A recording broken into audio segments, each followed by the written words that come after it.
మన సమాజంలో అందరం సంతోషంగా, సుఖంగా, ఆనందంగా ఉండాలని కోరుకుంటాం. అయితే ఈ సంతోషం అంగట్లో దొరికే వస్తువు కాదు. ఎంత ఖరీదు పెట్టినా, డబ్బు పెట్టినా దొరుకుతుంది. అది మనసులో పుట్టే అనుభూతి అండి.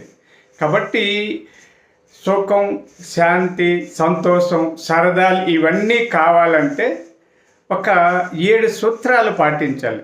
దాన్నే సంతోషానికి సప్త సూత్రాలు అంటారు. మొదటిది నిరాడంబరంగా ఉండడం అలవాటు చేసుకోండి. 2 మంచి సంబంధాలు అంటే సత్సంబంధాలను పెంచుకోండి.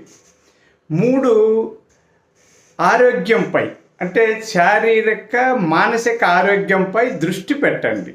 4 సానుకూల దృక్పథం పెంపొందించుకోండి.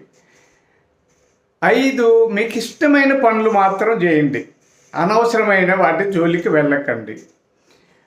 ఇతరులకు సహాయం చేసి సంతోషపడడం నేర్చుకోండి. ఒక అనుభూతి కలుగుతుంది. ఒత్తిడి నిర్వహణ అలవర్చుకోండి, నేర్చుకోండి, ఆచరించండి. ఇవి పాటిస్తే సంతోషం, ఆరోగ్యం, దీర్ఘాయుష్యం మీ సొంతమవుతుందని గుర్తించండి.